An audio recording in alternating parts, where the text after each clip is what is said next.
ದೇವ್ರು ಅಂದ್ರೆ ಇವಾಗ ನೋಡಿ, ನಾನು ನೀವು ಆಕ್ಸಿಜನ್ ತಗೊಳ್ತಾ ಇದೀವಿ ಆಯ್ತಾ, ಇವನಿಗೆ ಸ್ವರೂಪ ಇಲ್ಲ, ಆಕಾರ ಇಲ್ಲ, ಇನ್ಫಿನಿಟಿ ಆಯ್ತಾ.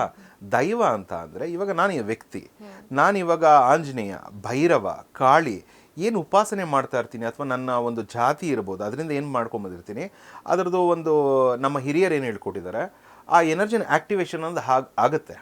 ಇವಾಗ ಕೆಲವು ಸತಿ ಅವ್ರಿಗೆ ಅವ್ರ ತಾತ ಜ್ಞಾಪಿಸ್ಕೊಂಡ್ರೆ ಕೆಲವ್ರಿಗೆ ಎನರ್ಜಿ ಆಕ್ಟಿವೇಶನ್ ಆಗುತ್ತೆ.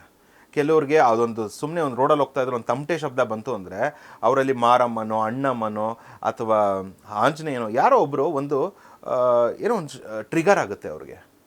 ಆ ಟ್ರಿಗರ್ ಅಂದರೆ ಎಲ್ಲರೂ ಹೇಳ್ತಾರಲ್ಲ, ನೀನು ಹುಟ್ಟಿರೋ ಒಂದು ಕಾರಣ ಇರುತ್ತೆ, ಒಂದು ಪರ್ಪಸ್ ಆಫ್ ಲೈಫ್ ಅಂತ. ಫೈನಲ್ ಪರ್ಪಸ್ ಆಫ್ ಲೈಫ್ ಅಂತ ಏನು ಅಂತಂದರೆ, ಇಡೀ ಯೂನಿವರ್ಸಲ್ಲಿ ನಾವು ಹೋಗಬೇಕಾದ್ರೆ ಎಲ್ಲ ಬಿಟ್ಟು ಹೋಗೋದೆ, 4 ಜನಕ್ಕೆ ಒಳ್ಳೇದು ಮಾಡ್ಬಿಟ್ಟು ಹೋಗೋದೆ ದೇವರು ಆಯಿತಾ.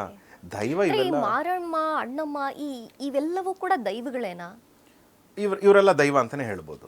ಸಿ ಫೈನಲಿ ಇವಾಗ ಈಶ್ವರ ಅನ್ನೋದು ಏನಂತೀವಿ, ಪರ್ಫೆಕ್ಟ್ ಡೈಟಿ, ಪ್ರೆಸೆಂಟ್ ಡೈಟಿ, ಅವನ ಗಣಗಳು, ಅವನ ಸಪೋರ್ಟ್. ಇವಾಗ ನೋಡಿ ಮೇಡಮ್, ಸಿಂಪಲಾಗಿ ಹೇಳಬೇಕು ಅಂದರೆ ನರೇಂದ್ರ ಮೋದಿ ಇದ್ದಾರೆ, ಅವ್ರ ಕೆಳಗಡೆ ಎಷ್ಟೋ ಮಿನಿಸ್ಟರ್ಸ್ ಇದ್ದಾರೆ ಆಯಿತಾ.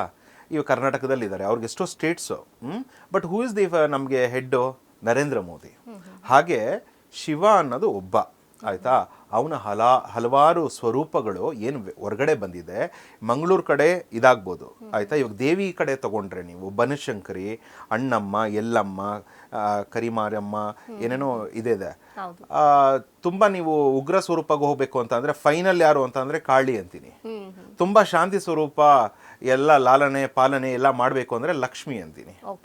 ಸೊ ಇವಾಗ ನಿಮ್ಮಲ್ಲೂ, ಇವಾಗ ಒಂದು ವ್ಯಕ್ತಿಯಲ್ಲೂ ಕೂಡ ಅವನಲ್ಲೂ ಎಲ್ಲ ಸ್ವರೂಪ ಇರುತ್ತೆ. ಸಮಯ, ಸಂದರ್ಭ, ಯಾವ ರೀತಿಯಲ್ಲಿ ಹೇಗೆ ಹೋಗ್ತಾ ಇದೆ ಅಂತ. ಇವಾಗ ಪೊಲೀಸ್ ಸ್ಟೇಷನ್ಗೆ ಹೋದಾಗ ಅವನು ಅಲ್ಲಿ ಉಗ್ರ ಸ್ವರೂಪ ತೋರಿಸಿದ್ರೆ ಇನ್ನೂ ಟ್ರೀಟ್ಮೆಂಟ್ ಜಾಸ್ತಿ ಆಗುತ್ತೆ.